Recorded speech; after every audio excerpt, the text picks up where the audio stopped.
The chamber was silent except for the soft hum of translation devices. Director Sarah Chen stood alone on the circular platform, surrounded by rows upon rows of alien faces. Some had multiple eyes, others had no eyes at all, but every single one of them was looking at her with the same expression. Fear masked as disgust. The vote had just finished. The holographic display above her head showed the results in bright, merciless numbers. 791 species voted yes, only 56 voted no. The resolution was clear. Humanity was to be exiled from galactic society. Chen kept her face blank. She had expected this. The signs had been obvious for months. The whispers in diplomatic corridors. The way other ambassadors avoided sitting near her at meetings. The emergency sessions called without informing Earth's delegation. Still, seeing the numbers made something cold settle in her chest. Chancellor Vexthor rose from his seat at the high bench.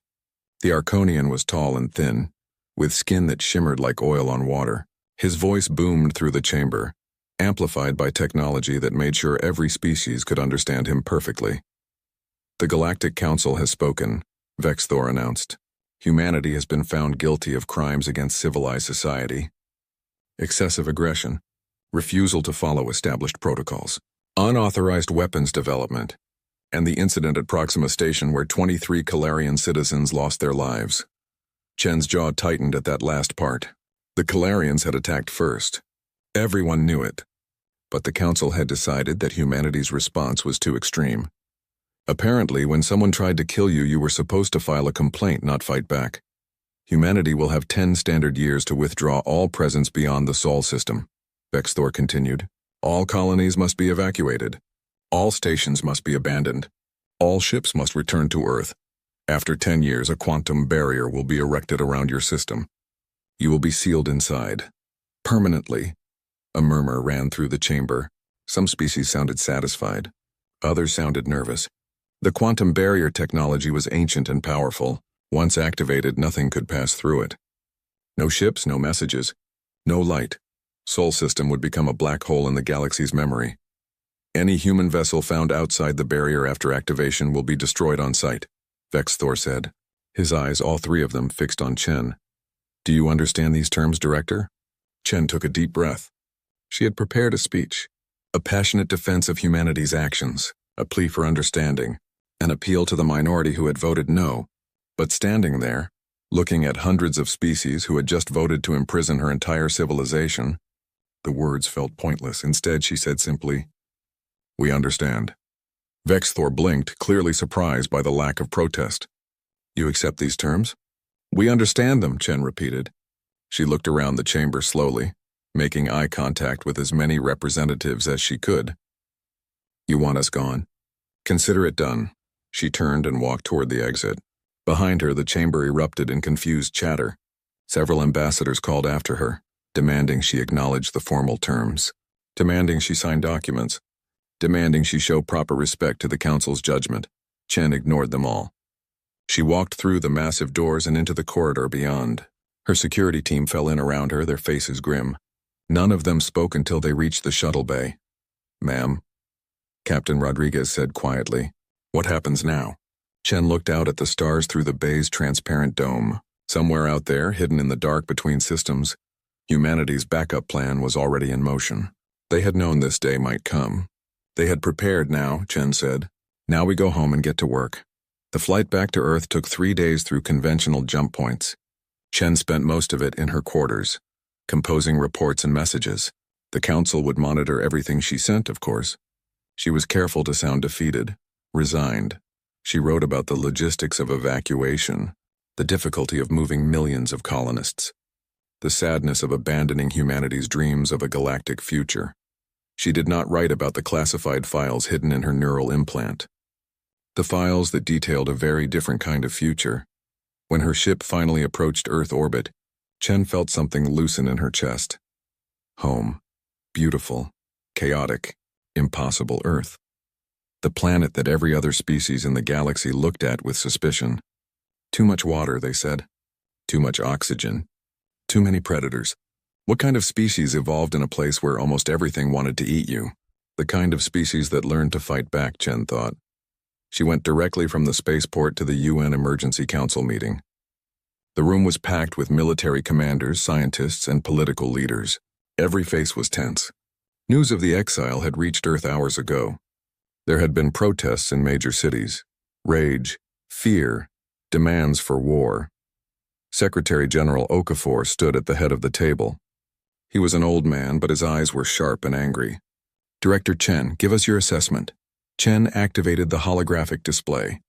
A map of known space appeared with human colonies marked in blue and the proposed barrier around Sol shown in red. "They're not bluffing. The barrier will be real and impenetrable. We have 10 years to get everyone home. Can we fight?" a general asked. "Our fleet against theirs?" "No," Chen said bluntly. "They outnumber us 1,000 to 1. In a straight fight, we'd be wiped out in days." "Then we're trapped," someone muttered. Chen smiled then. It was not a nice smile. "Only if we play by their rules." She changed the display. New markers appeared, scattered throughout unexplored space. Locations that official records said were empty. For the past 15 years, we've been building infrastructure in the dark zones. Areas the Council never bothered to map. We have hidden shipyards, research stations, supply depots. The colonies they know about are just the tip of the iceberg. The room went very quiet. Okafor leaned forward. "You're saying we've been preparing for this?" "We've been preparing for the possibility," Chen corrected. "Every species we met looked at us like we were dangerous animals. Like we needed to be controlled. We hoped we were wrong, but we prepared in case we weren't." She zoomed in on one location, a massive structure in the space between spiral arms, completely invisible to normal sensors. Project Exodus. We've been building it for 12 years. When the barrier goes up, the Council will think we're trapped in Sol. They won't know about the 10,000 ships and 3 million volunteers already out there, ready to build a civilization they can't see or control. A scientist raised her hand. "What about the barrier? Won't it cut us off from those resources?" "The barrier surrounds Sol," Chen said. "It doesn't surround our hidden bases. We'll have everything we need outside. Inside Sol, we'll have Earth and our main population. The barrier will make excellent cover for what we're really doing." "Which is?" Okafor asked. Chen's smile widened. "Learning everything we can about Council technology while they can't see us. Building weapons they can't imagine, and waiting for the right moment to remind them why they were afraid of us in the first place." The meeting lasted 7 hours. Plans were made, resources allocated, messages sent through encrypted channels to agents scattered across the galaxy. By the time Chen left, her exhaustion had been replaced by something else. Purpose. She stood on the observation deck of the UN building, looking up at the night sky. Somewhere up there, the Council was celebrating. They thought they had solved their human problem. Locked away the dangerous species. Made the galaxy safe. They had no idea what was coming. Chen whispered to the stars. "You wanted us gone. Be careful what you wish for." The first year of exile passed in a flurry of activity that the galaxy watched with careful attention. Human ships began the long journey home from distant colonies. The Council had stationed observers at key locations to ensure compliance. They filed reports describing orderly evacuations and dismantled stations. What the observers did not report, because they did not notice, were the ships that never came home, the ones that disappeared into uncharted space. The cargo vessels listed as destroyed in accidents that left no debris. The research stations that exploded just before inspection, with casualty reports that no one could verify. Commander Jiang Wei stood on the bridge of the construction platform, designated Aurora Base. Through the viewport, he could see a sight that would have terrified the Galactic Council. 300 ships hung in the darkness between stars, their running lights dimmed to almost nothing. They were building something massive, something impossible. "How long until the ring section is complete?" he asked his chief engineer. Maria Santos looked up from her display. "Another 8 months. The Council thinks we're in Sol system. They have no idea we're out here building a civilization." Jiang nodded. The Aurora base was just one of dozens of hidden construction sites. Humanity had scattered across the unexplored regions of space, setting up operations in places so remote that even the Council's extensive sensor network couldn't reach them. Dark zones. Empty space between the spiral arms. The massive voids where no one bothered to look.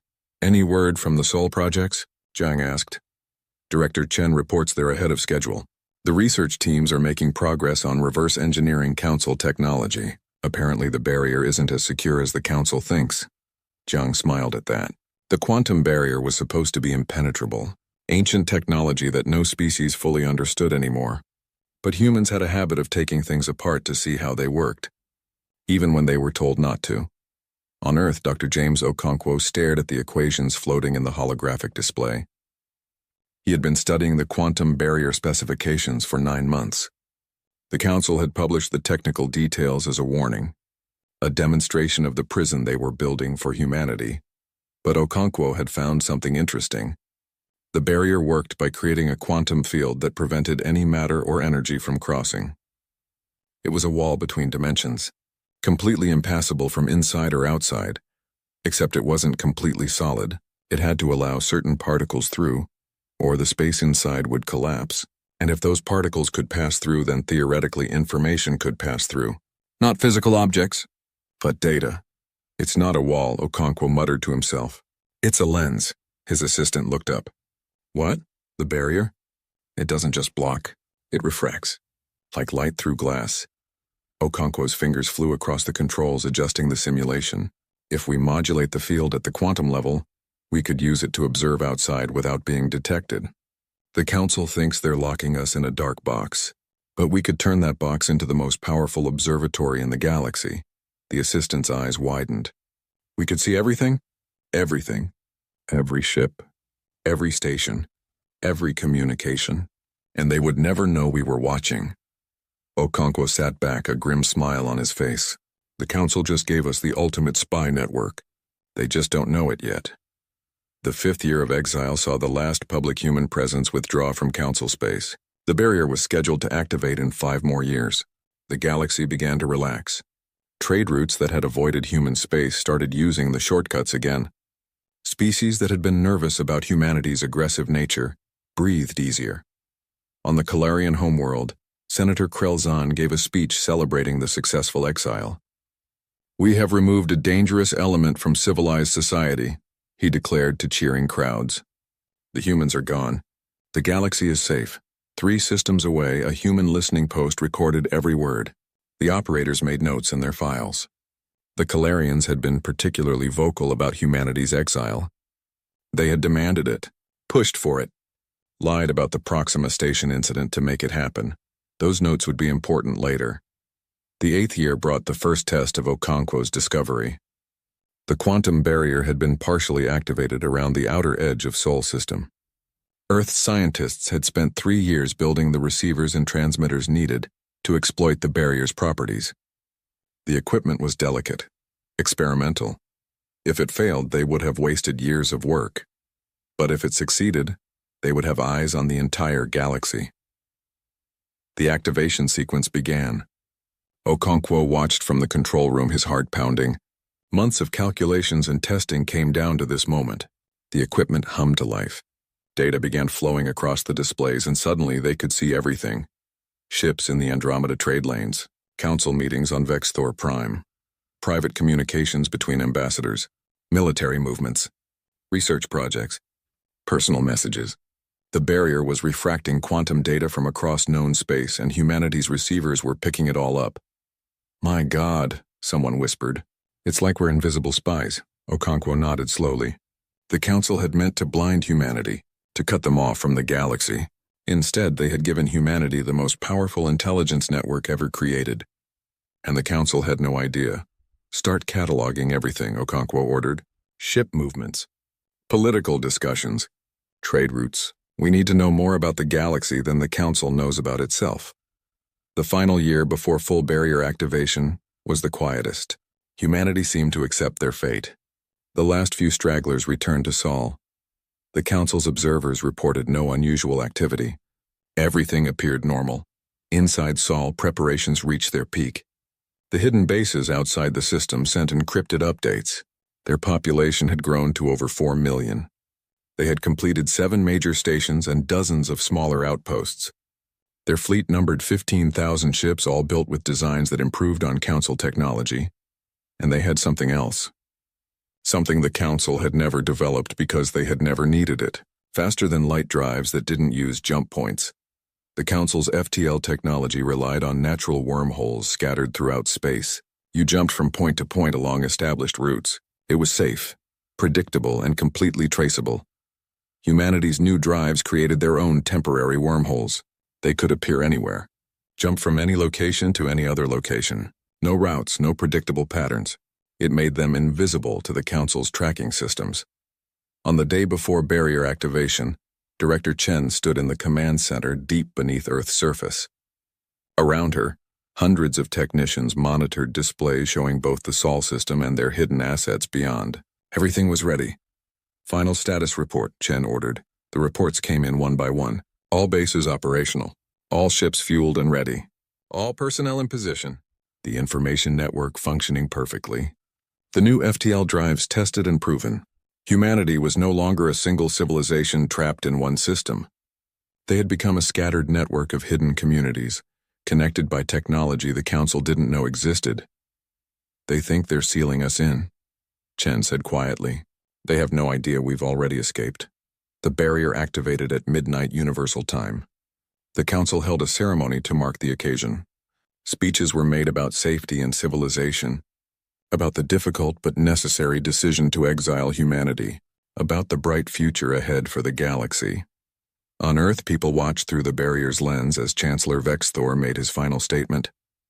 The human problem is solved. They are contained. We can now focus on building a better galaxy. Chen smiled coldly at those words. Around her, the command staff exchanged looks. They had spent 10 years preparing for this moment. The Council thought they had won.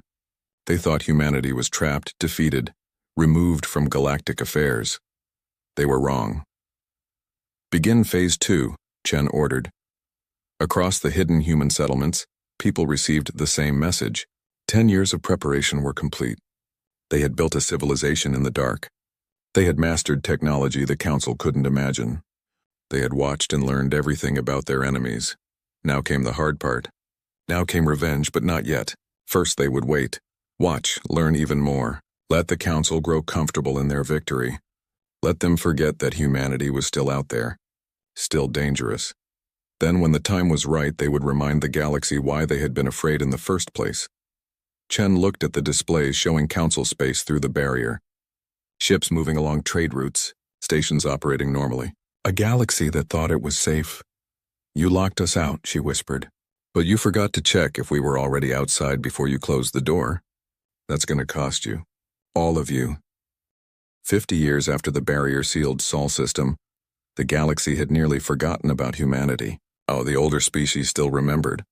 Teachers still told children about the aggressive species that had been exiled for everyone's safety.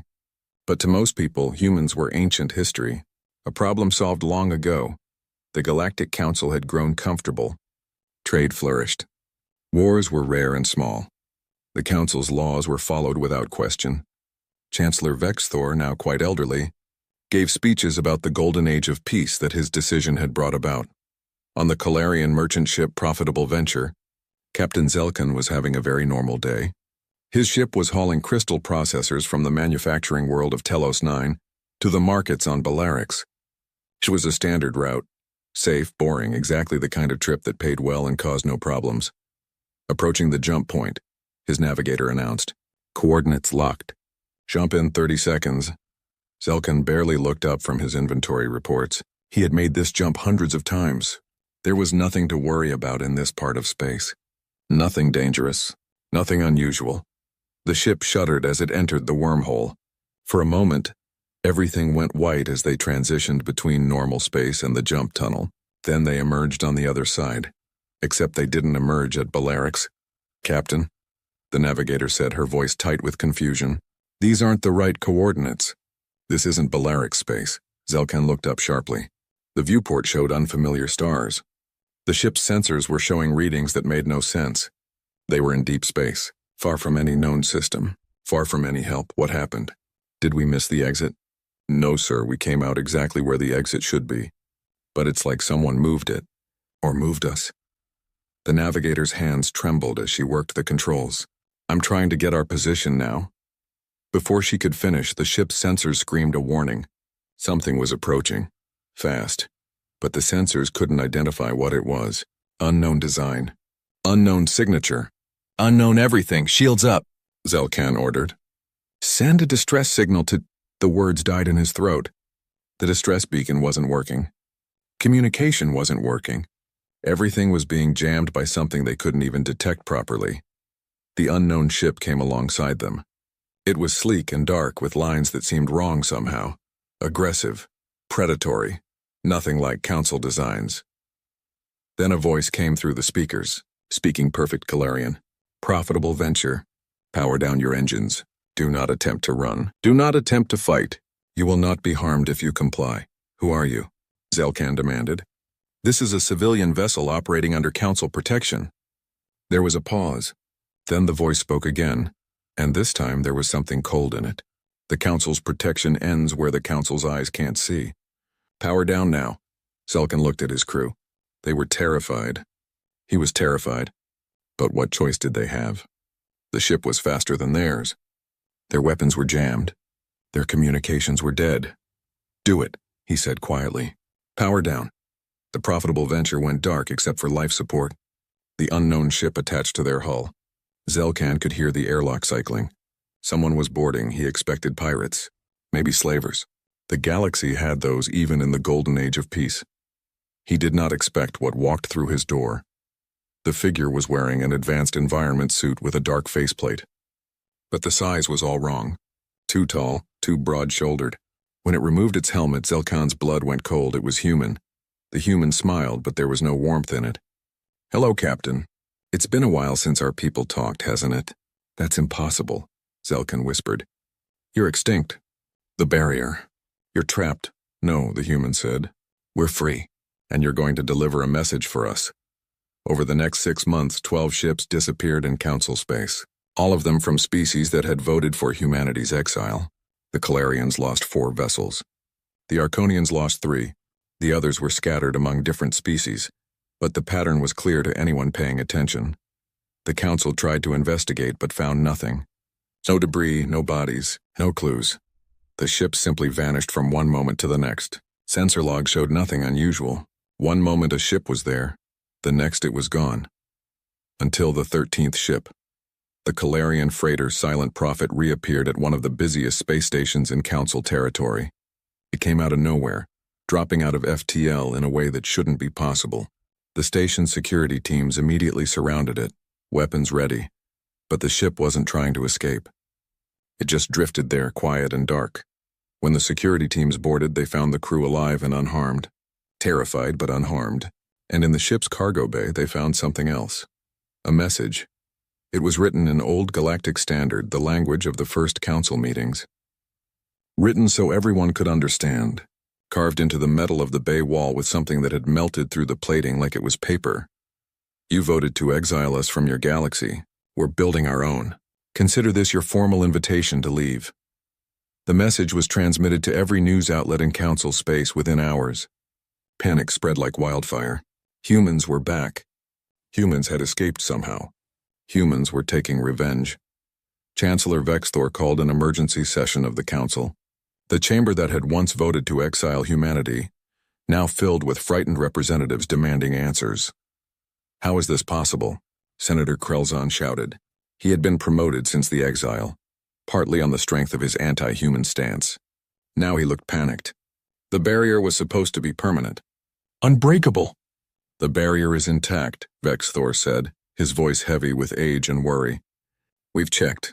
Sol system is still sealed. Nothing has passed through it. Then where did these humans come from? No one had an answer. Admiral Thexvar of the Council Defense Force stepped forward. She was a Morvian, a species known for their military expertise. We need to assume the worst. That somehow humanity escaped before the barrier was fully activated. That they've been hiding out there for 50 years, building forces, preparing for this. Preparing for what? Someone asked. Revenge, Thexvar said simply. They're targeting species that voted for exile. The pattern is clear. They're making us pay for what we did to them. Then we fight, Krelzon declared. We find them and we destroy them, like we should have done 50 years ago instead of just locking them away. Vexthor raised a hand for silence. We don't know where they are. We don't know how many they are. We don't even know how they're moving through space without being detected. Every ship they've taken has disappeared with no sensor trace. No jump point activity, nothing. Which means they have technology we don't understand, HFY said. They've been advancing while we've been comfortable. This is a major threat. The council argued for hours. Some wanted to mobilize the military immediately. Others wanted to try negotiation. A few suggested ignoring the message entirely, treating it as a bluff. None of them noticed that the message itself had been very specific about one thing. The humans weren't claiming they had broken through the barrier. They were claiming they had built their own galaxy, which meant they had never been trapped at all. Inside Sol system, behind the quantum barrier, Director Chen watched the council's emergency session through the lens network. She was old now, nearly 90, but her mind was still sharp. She smiled as she watched them panic. They still don't understand, she said to her successor, Director Quan. They think we escaped. They don't realize we were already out before they closed the door. Should we correct them? Quan asked. No, let them believe what they want. Fear is a powerful weapon, and they're very afraid right now. The military fleet is mobilizing. 200,000 ships. They're going to search for our bases, Chen nodded. Let them search. They're looking for jump point signatures and conventional drives. They'll never find ships that can appear and disappear anywhere in the galaxy. What about the message? Were you serious about them leaving? Chen's smile faded. Partially. We can't conquer the council. We're outnumbered 1,000 to 1, no matter how advanced our technology is. But we can make them understand that they made a mistake. That exiling us didn't solve their problem. It created a worse one. So what do we actually want? A new agreement. A galaxy where we're not under their rules. Where we have our own space, our own laws. Where species can choose which system they want to be part of. Freedom, Director Quan, that's what we want. That's what we've always wanted. Quan looked at the display showing council ships scrambling to organize. You think they'll give us that? Not yet, Chen admitted. First, we have to break their confidence. Show them they're not as secure as they think. Prove that their rules only work when everyone agrees to follow them. And we've already started that process. On the screens, Chancellor Vexthor was announcing a galaxy-wide search for human vessels, promising safety to all council citizens, swearing that the human threat would be eliminated. Chen watched him with cold eyes. You had 50 years of peace, Chancellor. You should have enjoyed it while it lasted. The human fleet appeared without warning in orbit above Axiom 7, the neutron star that housed the Galactic Council chamber. One moment the space was empty. The next 50 ships materialized out of nowhere, their dark hulls reflecting the deadly light of the star below. Alarms screamed across every council facility in the system. Defense platforms powered up. Military ships scrambled to intercept. News feeds exploded with panic. Humans. Here. At the heart of council power, Admiral Marcus Webb stood on the bridge of the flagship Defiant, watching the chaos unfold. He was younger than most of the human leadership, only 45, but he had spent his entire adult life preparing for this moment. Training in the hidden bases, learning to command ships that moved like ghosts through space. All ships report ready, his tactical officer said. Council forces are moving to surround us. Estimate 400 ships within weapons range in 10 minutes. Webb nodded calmly. Open a broadcast. All frequencies. I want every being in council space to hear this. The communication channels opened. Webb's face appeared on screens across the galaxy. On military ships. On civilian stations. On personal devices everywhere. The council couldn't block it. The human ships were transmitting with power levels that overwhelmed every other signal. My name is Admiral Marcus Webb of the Human Federation, he said, his voice steady and clear. 50 years ago you voted to exile us. To lock us away because you were afraid of us. Because we didn't follow your rules. Because we defended ourselves when attacked and you called it aggression. On the council defense platforms, officers scrambled to jam the signal. Nothing worked. The humans had complete control of the communications network. You created rules to keep us in check, Webb continued. Laws that we had no voice in making. Standards of civilization that assumed your way was the only way. And when we wouldn't obey, you voted to make us disappear. Chancellor Vexthor watched from the council chamber, his 3 eyes wide with shock and anger. How had humans gotten here? How were they broadcasting like this? The barrier was intact. Sol system was still sealed. Nothing made sense, so we left, Webb said. Not because you forced us, but because we chose to. You thought you were imprisoning us. But you never checked to see if we were already outside before you closed the door. That was your first mistake. The human ships began moving, not toward the council vessels, not away from them. They moved in patterns that shouldn't be possible, weaving through space in ways that violated known physics. Ships appeared and disappeared, phasing in and out of normal space. Your second mistake was thinking that 50 years of silence meant we were gone, Webb said. We weren't gone. We were building, learning, growing, watching you through the very barrier you thought would blind us. We've seen everything, every council meeting, every military plan, every secret, and you never knew we were there. Admiral Thexvar issued orders to her fleet. All ships weapons free. Target those human vessels and fire. The council fleet opened fire. Thousands of energy beams and missiles streaked toward the human ships. It should have been overwhelming firepower, more than enough to vaporize 50 vessels. But the human ships simply vanished. One moment they were there, in the path of the weapons. The next they were gone. The attacks hit empty space and dissipated harmlessly. Then the human ships reappeared. Behind the council fleet, around it, above and below it. Everywhere at once. We're not here to fight you, Webb's voice continued. Not yet. We're here to deliver a message, and to prove something. At that moment, across council space, something happened that shouldn't be possible. The galaxy's communication network, the ancient system that connected every world and station, suddenly changed. Every screen, every display, every device, all of them showed the same thing. Human ships, not just the 50 at Axiom 7. Dozens of other vessels scattered across the galaxy, appearing at major stations, at trade hubs, at military installations, at the homeworlds of every species that had voted for exile. Nowhere was attacked. No shots were fired. But the message was clear. Humans could go anywhere, anytime, unseen until they chose to be seen. You can't find us, Webb said. You can't catch us. Your sensors can't track our ships. Your weapons can't hit us. And now, as you can see on your screens, we control your communications network. In the council chamber, panic erupted. Representatives shouted. Security forces rushed to protect important officials. Everyone was trying to understand how this was possible. We've had access to your network for 49 years, Webb explained. Since the barrier was activated.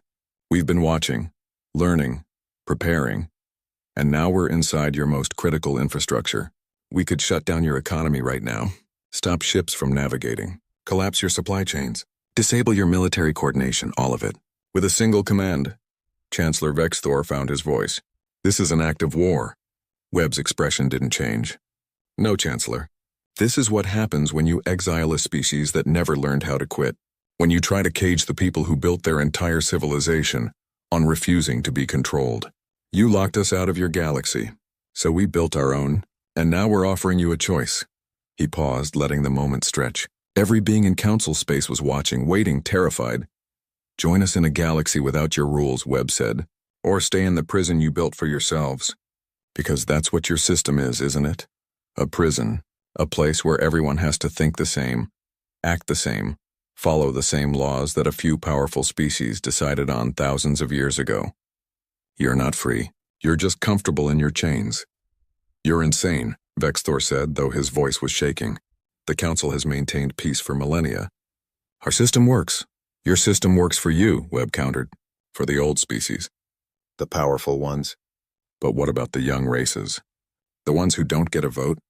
The species on the edges of council space who follow rules they had no part in making? Are they free? That question hung in the air. Because everyone knew the answer. The council was dominated by the oldest, strongest species. Younger races had less influence. Newer species had almost none. It was a hierarchy, not a democracy. We're not trying to destroy you, Webb said. We're offering an alternative. A place where species can make their own choices. Where you're judged by what you do, not how long your civilization has existed. Where questioning authority is encouraged, not punished. Anarchy, Krelzon spat. You're describing anarchy. We're describing freedom, Webb replied. And we're proving that you can't stop us. Look at your screens. Look at your systems. We're everywhere. We've been everywhere for years. And you never knew. How can you protect a galaxy when you can't even protect your own network? Admiral Thexvar had been silent, watching the tactical displays. Now she spoke quietly to Vexthor. Chancellor, he's right. They have complete access. Our entire military coordination runs through the communications network. If they shut it down, we can't fight. We can't even talk to each other effectively. Vex Thor looked old suddenly, exhausted. What do you want? He asked Webb. We want you to understand that the galaxy has changed, Webb said. You can't exile the problem anymore. You can't vote to make us disappear. We're here. We're powerful. And we're not going away. But we're also not interested in conquering you. We have our own space now. Our own civilization, built in the dark places you never bothered to explore. Then why are you here?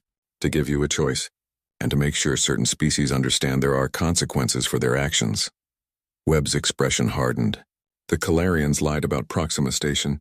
They attacked us, then claimed we were the aggressors. They pushed for our exile. They celebrated when it happened. They called for our extinction.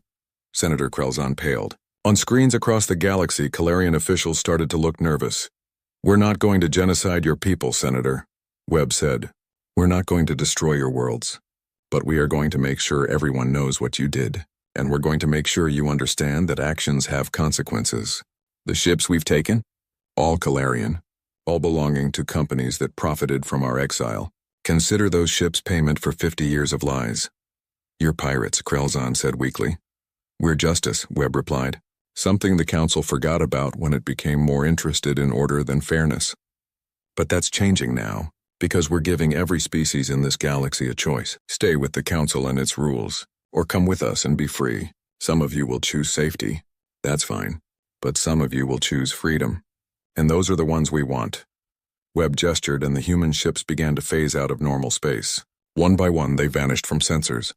But before they left completely, Webb delivered his final message. You have 6 months to decide. The Council can stay as it is, but we're building something new out in the dark. A confederation of free species. No central authority. No imposed rules. Just beings who want to make their own choices. If you're interested, we'll find you. We're watching after all. We're always watching. The last human ship disappeared. The communication network returned to normal. But nothing was normal anymore. The galaxy had just learned that the humans they thought they'd locked away were actually everywhere. Invisible. Powerful. Watching. 6 months after Admiral Webb's ultimatum, the galaxy had split in ways the Council never imagined possible. Not with weapons or war, but with choice. The first species to leave Council space were the Torvani. They were a young race, only 200 years into space travel. The Council had granted them limited membership, which meant they could trade but not vote. When a Torvani delegation approached a human ship with a simple message, "We want to see what freedom looks like," the humans welcomed them. Within weeks, 3 more species followed. Then 5, then dozens. The Council tried to stop the exodus. They declared that any species leaving would lose all trade privileges, that they would be considered hostile, that the protective fleets would no longer patrol their borders. But the threats rang hollow. How could the Council protect anyone when humans could appear anywhere, anytime? How could they enforce trade restrictions when they couldn't control their own communication network? How could they threaten species who were choosing to leave? Director Sarah Chen, now 96 years old and confined to a wheelchair, watched the reports from her office on Earth. Behind the quantum barrier, humanity's homeworld had continued to develop. The barrier had never been a prison. It had been a shield. A way to hide their true strength while they built something new outside. Her successor, Director Kwan, stood beside her. 37 species have joined the Confederation so far. The Council is in chaos. Some of the older species are talking about military action. Chen smiled tiredly. Let them talk. They know they can't fight a war they can't even see. And they're afraid that if they attack, we'll actually destroy their infrastructure, instead of just threatening it. Senator Krelzon is calling for your head. Literally. The Calarians are demanding justice for the ships we took. Justice. Chen repeated the word with a bitter laugh. They demanded our extinction and called it justice.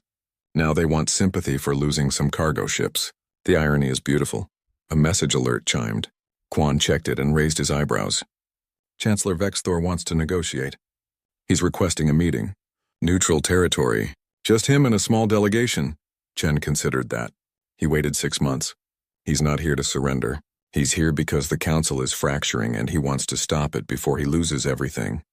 Will you meet him? Yes, but not me. I'm too old for this now. And honestly, I'm too angry. Chen turned her wheelchair to face Quan. You go. You're the new director. This is your galaxy to shape now.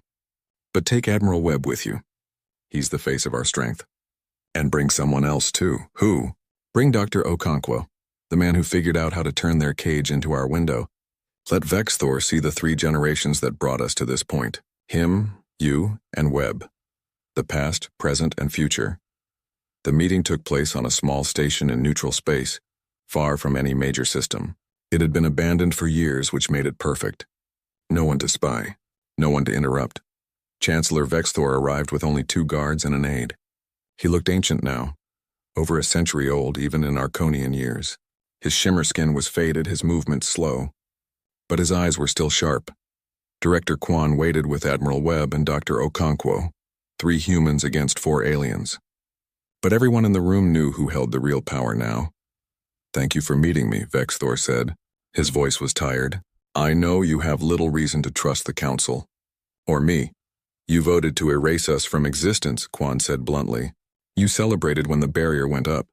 You thought we were gone forever. So no, Chancellor, we don't trust you. Vexthor nodded slowly. I was wrong. The Council was wrong. We were afraid of you. You were so young as a spacefaring civilization, but so aggressive, so unwilling to follow the rules that had kept peace for millennia. We thought removing you would make the galaxy safer. And instead you created a problem you can't solve, Webb said. We're everywhere now, stronger than you imagined, and we're taking your people. Not taking, Okonkwo corrected, offering them a choice. There's a difference. Is there?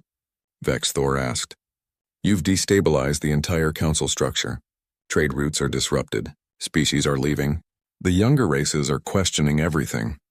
You're destroying thousands of years of carefully maintained peace.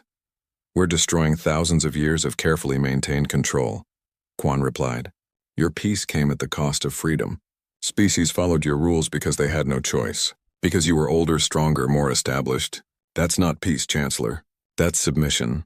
Vexthor was quiet for a long moment. Then he said something surprising.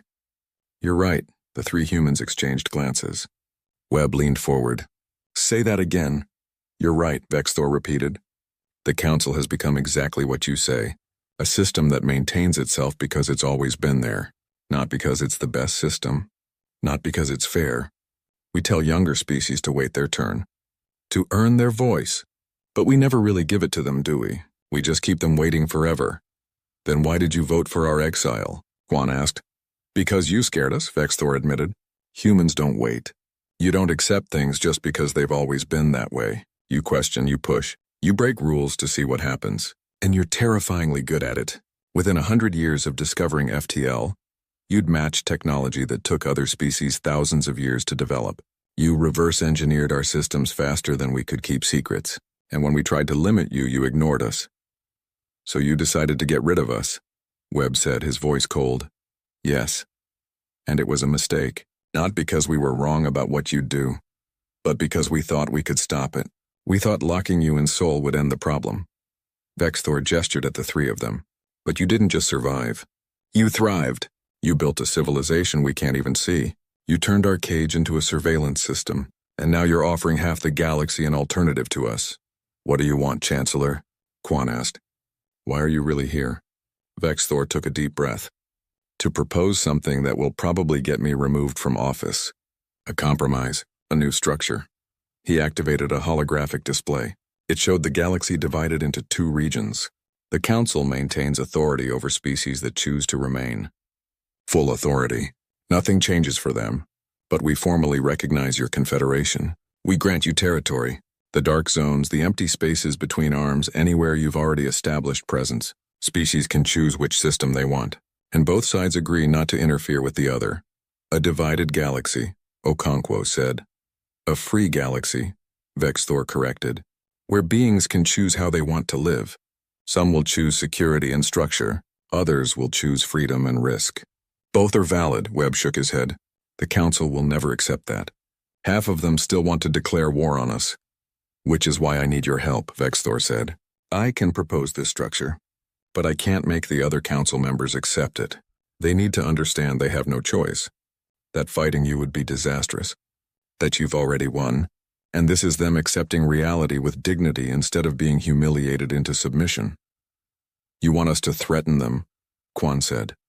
I want you to demonstrate your capabilities in a way that leaves no doubt. Show them that you could destroy the Council infrastructure if you wanted to. Prove that you're choosing peace, not being forced into it. Make them grateful for this compromise instead of resentful. The three humans looked at each other. It was a dangerous game. Push too hard and the Council might choose war anyway, damn the consequences. Push too softly and they'd never accept the deal. But it might work. We'll need guarantees, Quan said. Formal recognition of human sovereignty. No restrictions on which species can join us. Free passage for Confederation ships through Council space. And full disclosure of all Council military assets. Done, Vexthor said immediately. Anything else? The Calarians, Webb said flatly. They answer for Proxima Station, publicly. Full admission of what they did. And Senator Krelzon steps down. Vexthor hesitated, then nodded. I'll make it happen. They talked for another 4 hours, hammering out details. It wasn't perfect. Both sides made compromises they didn't like. But slowly a framework emerged. A way for the galaxy to split without breaking entirely. When it was done, Vexthor stood to leave. At the door he paused. Can I ask you something? Go ahead, Quan said. Did you know this would happen? When we exiled you, did you plan all of this? Quan smiled. We planned to survive. We planned to stay free. Everything else was just humans being humans. You try to cage us, we break out. You try to control us, we build our own system. You tell us we can't do something and we do it anyway just to prove you wrong. That's who we are. That's why you were always going to lose. Vexthor nodded slowly. Then we truly are fortunate you chose compromise over conquest. With your capabilities, you could have destroyed us. Probably, Webb admitted. But we learned something during our exile. Revenge feels good in the moment, but it doesn't build anything. We want to build a place where species like us, the ones who don't fit in your perfect order, can thrive. That requires cooperation, not destruction. Then I hope your Confederation succeeds, Vexthor said. Truly, the galaxy needs something different. It's been stagnant for too long. After he left, the three humans sat in silence for a while.